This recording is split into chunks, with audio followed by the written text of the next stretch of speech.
Hello, Kirsty. Hi, Brooke. How are you? Great. How are you? Very well. Hey, thank you so much for joining me today. It's we've been chatting off air for a little while, but it's so nice to talk to you. Just for a solid almost hour. So nice to talk to you. Oh, it's so lovely to be talking to you, Brooke. Yes, I'm sure everybody will hear my fangirling voice as I speak to you. It's something that I still don't know what to say other than thank you. You're welcome. Oh. So I want to get straight into it because you're a professional organizer and a podcaster, but you specialize in helping people to declutter and let go of excess stuff. And I know you've got a whole philosophy that I really do align with myself quite closely. But I think I want to start by covering this idea that I have been hesitant in the past to talk too much about decluttering. I have spoken about it because that's when my process of slowing down began, by letting go of all of our excess crap. But what I found was once I started talking about it and focusing on that, and then people would be asking me questions about decluttering, like that's as far as the conversation would go. And I think people started to see decluttering as the fixing of all their problems. And as a professional organizer, I mean, do you see that kind of tendency? People are like, if I declutter, everything will be great.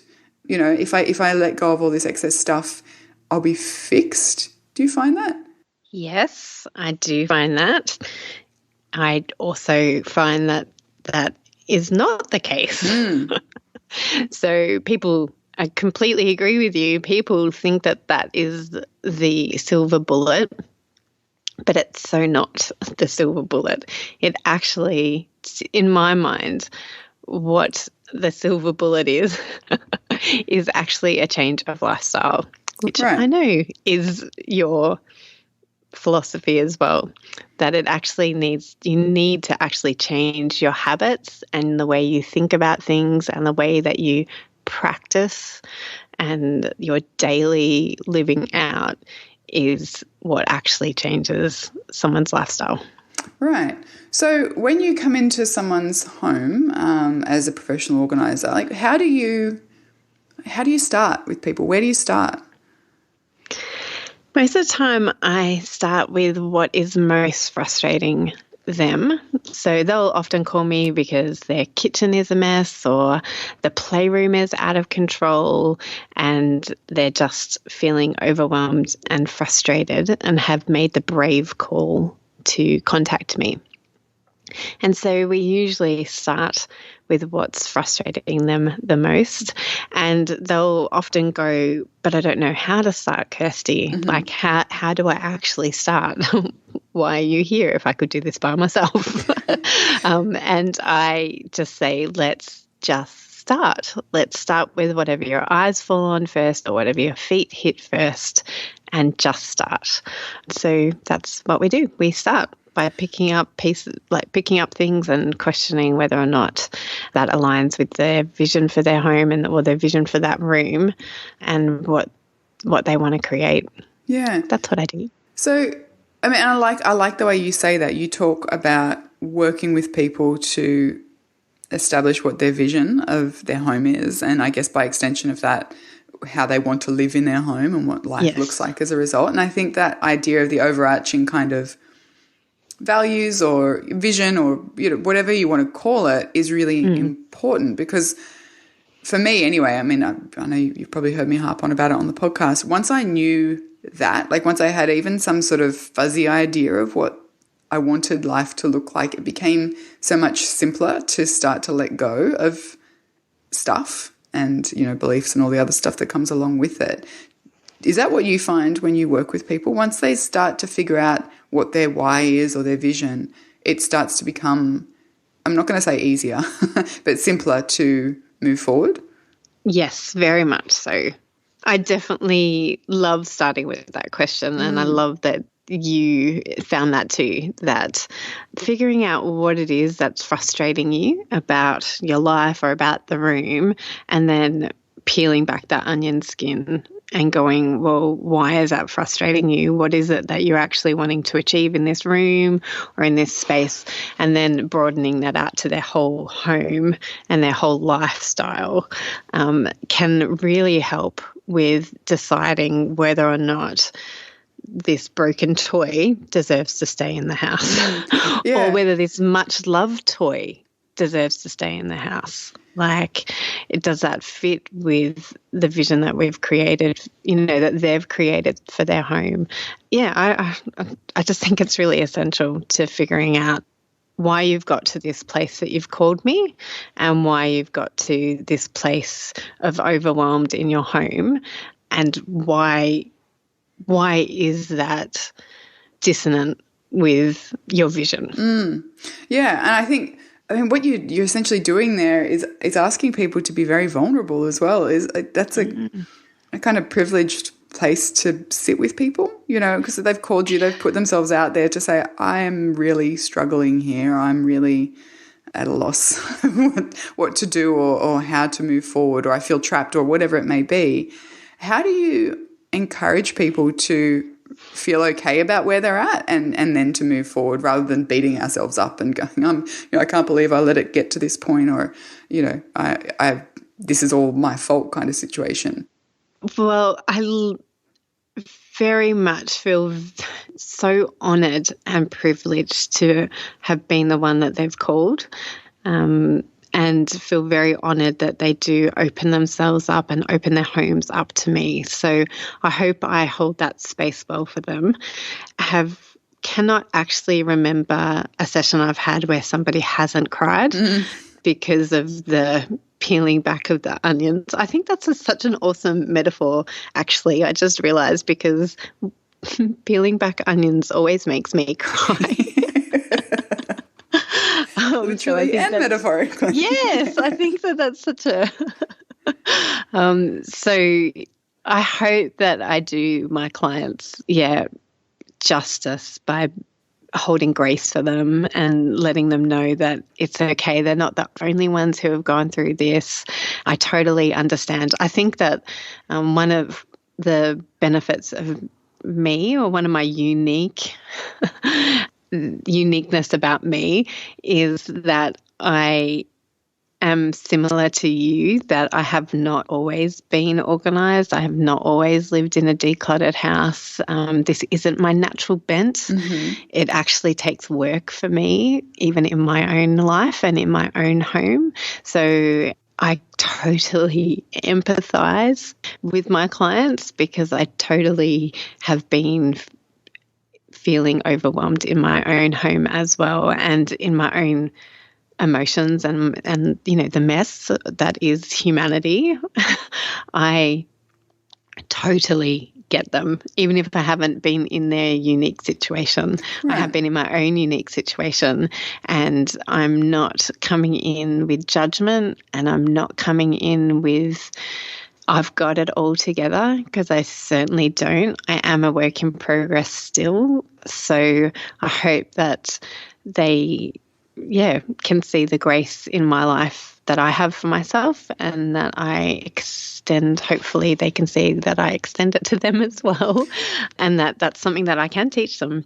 Yeah. To have grace for themselves, and grace for the season, and grace for the situation that they might find themselves in, and just to move forward. So it is always about, to me, it is about sitting in their mess with them. Like, I have to be totally cool to sit in their mess with them. Like, life's messy. Humans are messy, and that's my job, is to actually sit in the mess with them, to be okay with their mess, to be okay with them, and then to help them see that it is possible to move forward.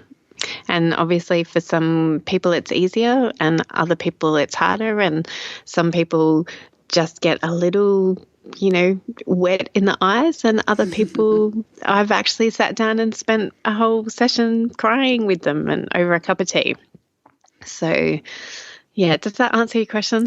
No, it absolutely does. And I think I love what you said about, like, life is messy and humans are messy. And I think that maybe one of the reasons that I struggled for a while there with talking about simplifying our stuff and decluttering and, you know, all the kind of peripheral ideas around that, like minimalism and simplicity and stuff, is because it, by virtue of social media and hashtagism and all that kind of stuff, speaks to this idea of kind of a stripped back constant tidiness and being on top of stuff all the time. And that makes people feel bad, right? You know, that we compare what we know of our own mess and our own turmoil and our own struggles to let go of things or to be okay with things to what we see externally of these ideas of decluttering and simplifying. And I think we feel like somewhere along the road we went wrong.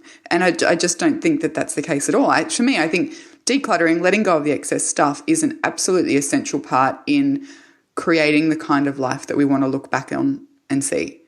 It's not the means in and of itself. I think it's important. I actually think it's vital to question our belongings and why we feel attached to things and why we hold on to things. But it's also probably not the be all and end all. So I really like that you said and you acknowledge and you kind of come to people in this vulnerable state with the outlook that, like, I'm going to sit here with you and it's fine. And life is messy and it's fine. I think that's wonderful. Thank you. I hope my clients feel the same. Well, I'm sure they would. I mean, I can only speak for myself, but I just think that that's really a really beautiful thing to give to people, because they are feeling really, I can only imagine that if they've got to a point where they're frustrated enough about the way they're living in their home and they want to change it, like, no one likes doing that. No one likes going, I need help. No. I don't. I never did, and it was really hard to say that. It's really hard to say, I'm not doing okay in this area, I need help. So I think it's wonderful. So I want to go back, because you said that you weren't naturally an organised person. I'm still not. Okay, there we go. This is nice. I'm still not. Neither am I. But what did that process of change look like for you? I mean, did you get to a point where you personally were feeling overwhelmed with your home and you made changes which then saw you progress down this path of helping other people, or what did that look like? That's a great question, Brooke. For me, it actually looked like getting married. Mm-hmm. Getting married to an uber organised person, and the rub that is marriage. The hardness that is marriage and the beautifulness that is marriage has actually been the transformation for me. Oh, I'm going to get all teary. Oh, dear. Peeling that onion. Yes. Get that onion away from me, Brooke. I don't like this. No, I do. Yeah, so to be perfectly honest, it has been out of my desire to love my husband better and to not have him so frustrated in our home and at times at me. So it has been a desire of mine to change, and also because I saw how much ease came from his life. Right. Like, the ease that was in his life was inspiring me, and then the rub of my life against his was also motivation to change. And please don't hear me say, people, that you need to change for people, because you don't, but love often requires us to become better versions of ourselves. I love that answer for so many different reasons. Partly because that is what a relationship is, right? You know, it's yes. Giving and taking for each other. And I think that when we realise that is what, I mean, aside from a lot of other things, but that is what a relationship consists of, I think that there's freedom and there's generosity and there's learning in that. But also because people ask me all the time how to get a partner on board who is not on board with the idea of slowing down or simplifying. And my answer has always been a version of you can't. That you can't force someone to change, to fit what you would prefer, because I think that's where resentment and bitterness and kind of doing things in a half-assed sort of way lies. Yes. You know, and I've been that person on both sides. But I like that you essentially said you saw the ease that came from the way your husband was living, and that was attractive to you. And that's something that I always say to people is probably going to be more motivating for your partner or your friend or your family, is them seeing the benefits of you living the way you want to live and then going, okay, I want to be a bit more like that. I want to be part of that. And I think that you're probably the first person who I've spoken to who's, apart from Ben, who's kind of made that shift, and now you've really made it. I mean, you're committed to this organising side of life because it's what you do. Yes. Yeah, I think that's wonderful. Yeah, I say the same thing as you, funnily enough, to my clients and people who ask me how to change. I say exactly the same as you. In fact, the other day I took a photo of your book and when you talk about this topic, and I sent it to somebody and went, see, it's not just me who says this, it's Brooke as well. And because I love that, telling people to do things with grace towards other people. So totally work on your own stuff. Yeah. Do your own work, like you say. Oh my goodness, I'm even sounding like Brooke now. Do the work that you need to do, and people will see it, and they will see how much freedom and joy you get, but don't put that judgment on them. No. And then that's what will actually motivate them to change. It's not the lack of grace and the judgment that you place on them by demanding that they change as well. It's actually the grace that you extend to them when you've picked up their towel for the 15th millionth time and haven't actually yelled at them and have just said, hey, I love it when you put your towel away. Positive reinforcement. Yes. But yeah, it is extending that grace not only to ourselves but to others around us as we're journeying this life. And I think it's our tendency, or it certainly was my tendency, to want to blame others for a lot of what I saw as our clutter or a mess or, our obstacles. Like, I'm like, well, of course we have heaps of stuff. We have 2 young kids, and young kids come with a lot of stuff, which is true. But it was a lot easier for me to shift the blame elsewhere than it was to actually really deeply consider my own shortcomings. Mm-hmm. And once I flipped the microscope over to myself, I found many years, in fact, worth of work to do on myself before I even worried about anyone else. And I think, again, that's an important thing to realise, maybe for people who are struggling to make a shift because they feel trapped by the stuff that belongs to a partner or their kids or whatever the case may be. Just narrow your focus into what you can control for now and do your best to work through that before worrying about what sort of falls outside of that area of influence. Do you find when you're working with clients, is that something that you really need to, I guess, shift their perspective on rather than big picture? Let's look at the entire situation and feel freaked out about it. Let's focus in on what we can do something about today. Yes. The whole time you've been talking, I've been nodding. If only this is a video podcast, everybody would see me going, yes, Brooke, yes, Brooke. Totally. In fact, I had a client the other day who was saying, I feel so overwhelmed by this room because it's everybody else's stuff. And I was like, are you sure that it's everybody else's stuff? Like, that may be the case, but you could still work on this room and deal with what you have the permission to work on. So it's your house. You have permission to go into that room because it was a study or a junk room, I think it was. And she actually realized that there was a whole lot more in that room that actually belonged to her than she at first thought. Yeah. And her after photos were actually of boxes that she had put to one side that did belong to other people in her home, but the rest of the room was cleared because of the work that she chose to do and because she decided to, yes, acknowledge the feelings of overwhelm, but just start anyway. Do you live in the hills or the North Shore or Sydney Central? What are some of the other areas in Sydney, Kirst? The Shire, the Inner West, Northern Beaches? So I only found out recently from Kirst that you Sydney-siders have like zones and areas that you like identify yourselves by. So if you live in any one of those and you need some professional organising services to help in your home, you need to get Kirsty in because she's freaking amazing.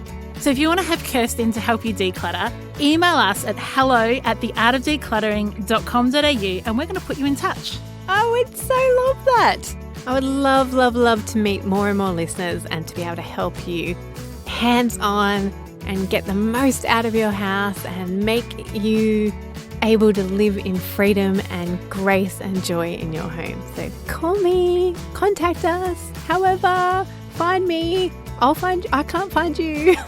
So send us that email or DM us on Insta or private message us on Facebook. But Kirst is like there. She's ready, Sydney-siders. She's ready to come and transform your home with you. All right, let's get back to the show. Let's go back to the beginning, I guess, of this idea of decluttering. Why is it important? What do you see the benefits are of letting go of our excess stuff? Let me count the ways, Brooke. Oh my goodness, that is an awesome question. There is so much goodness to come out of decluttering. I think it is really important to acknowledge that actually having so much stuff in your house can actually be stopping you from doing a whole lot of things. And having clutter and not having a home for everything and not dealing with things straight away or as and when they come into your home and letting that clutter creep. And we all know that clutter's a magnet. So having so much in your home, I find stops so many of my clients from doing anything. Like they'd just rather sit on the couch and watch TV, and which is great. And we need to have rest and we need to stop. So it's great. It's just not so great if it's all the time. I work a lot with changing our perception of things. I do a lot of the same things as you talk about in your podcast and in your books, is that it's actually mindset work that needs to happen. It's actually habits that need to change. But I wholeheartedly agree with you that it's actually the decluttering process that we can start with. And I think that that actually frees you up to be able to peel back more onion layers and actually do some deeper work. But even if you're not at that space yet and you don't actually want to do the deeper work, I think that decluttering just helps you to be able to bring the clothes in from the clothesline and put them away straight away because you're not putting that basket with 10 other baskets. You're not bringing in the mail and putting it with those 10 baskets of washing and the mail from the last week. You're not bringing in school bags and putting them and just on the table and leaving them to somehow magically get unpacked and dishes washed and repacked and put in school bags the next day. So I think that decluttering and getting your house to a maintainable, is that the right way of putting it? Yeah. Like having a maintained, decluttered house just helps the functioning of your house and the flow and the ease of your house times a million. And for a long time, I really struggled to talk about it in any kind of serious, earnest way because I'm like, it's just your mail or it's just, letting go of the shoes that no longer fit. But the reality is when you don't have to worry about that stuff, you can do more living, It's easier to kind of just go, okay, well, let's go for a walk this afternoon, or let's, sure, we've got drop-in visitors, stay and have a pizza with us. It's just much easier to make space for life when that layer of stuff isn't clogging everything up. And so it really did take me quite a while to acknowledge that, yes, this is important, not because it's important to have some kind of mail in and out workflow and that is what I will, that's how I will measure myself as a successful person. It's it just allows you to then just go and do what you want to do. rather than having to worry about it. Yeah, it gives you freedom. Yeah. It's freedom, and joy. And I love the fact that I can go to school, pick up and say to my friends, hey, come on back. Like, what are you doing? Come on back to my house. Like, and I can, like, as you said, we can go for a walk or we can do stuff because we have that. Not only do we have that white space in our house, we have that white space in our calendars as well. That's it. And because that's a flow on, isn't it? It's not just your stuff. I mean, when you work to simplify your belongings, it then often, not always I guess, but often does impact your ability to say no to other things, commitments and things that will take up your time and energy. Do you find that a lot of people that you work with in physical stuff capacity then have additional flow-on effects that they discover over time? Yes. Yes, I hope that is the case for them. Probably because I'm such a huge proponent of minimalism that I'm always harping on about the effects of decluttering that I found in my life, and clearly you found in your life as well. And I think also for my clients, it is that acknowledgement that they have the permission to do whatever they want with their life. Yeah. Like, they don't need to seek that permission from somebody else. They have that permission to say, actually, I'm going to let go of that. That was really important to me at one season in my life, but it's no longer important to me. And so I'm going to let that go. And so I think learning that you are the controller of your life, not other people's expectations of you, not the things that you've brought into your home, like that inanimate objects do not control your life, that you actually control your life, and you have permission to do with your life and with your things what you will. So if you want to keep 50 shoes, you can keep 50 shoes, 50 pairs of shoes. If you want to keep 5 bookcases full of books, you can keep 5 bookcases full of books. If you want to keep 1 book, you can keep 1 book. It is your life. You get to choose it, and you get to decide what it is that your values are and the vision for your home is. So that probably didn't quite answer your question, but no, it's just, that was my yeah. No, I think we're on the same page. Okay, so I want to get practical before we wrap up in 2 ways. So one of the most common obstacles that I don't know if you come across it, but I know I certainly do, that people have when they're decluttering is they're happy to let go of the stuff, but then the time comes to actually get it out of the house, and they'll find that charity shops won't take some things, and, you know, some places won't resell electronics and all these other things. And we're kind of really terrified and saddened by the idea that a lot of our stuff is going to end up in landfill, which is a phenomenal waste of resources and, you know, has huge implications. So we don't let go of it at all. We might box it up, but it might sit in the back of our car for 6 months, or it might sit in the entryway of our house, and then it just kind of gets absorbed back into the, you know, the bloodstream of the house. So how do you recommend that people get stuff out of their home as efficiently as possible without just relegating it all to landfill? Hire me, because I take it away for you. All right. Well, that's actually a really practical and helpful answer. What do you do with it then? So I will find places that I can donate it, and then sometimes when I can't, it does have to go to landfill. Yeah. That's the reality. And I also often, it is a teaching opportunity for me when I'm with a client to say, well, let this be the start of a new day for you.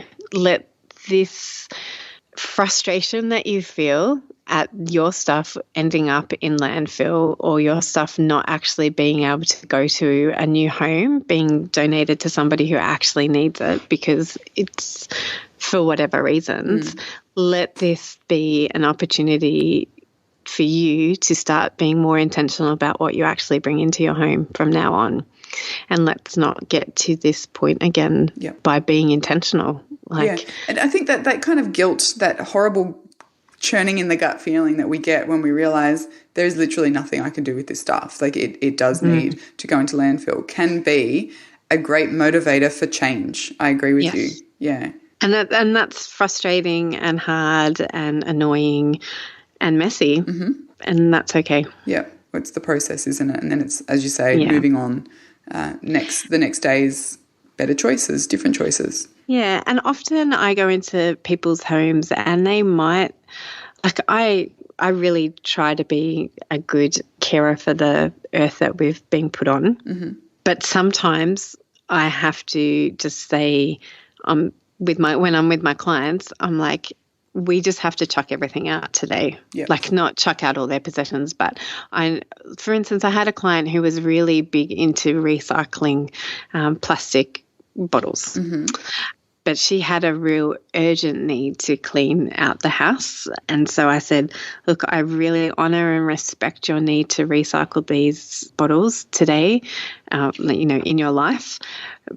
However, all this just needs to go today because of the urgency of the task at hand.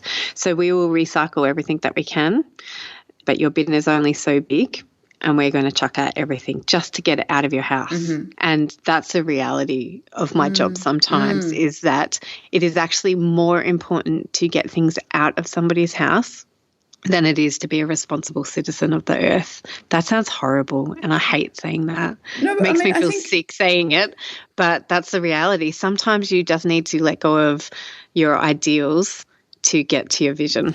But also I think that would be challenging for you to separate that. Like, you can't own that either, I guess. No, that would be a hard thing about doing what you do, would be, removing, you can't judge yourself for that either. I mean, it's interesting. I mean, I literally never thought about that side of the kind of work that you do, but it would be very challenging. Yeah, because I love being generous.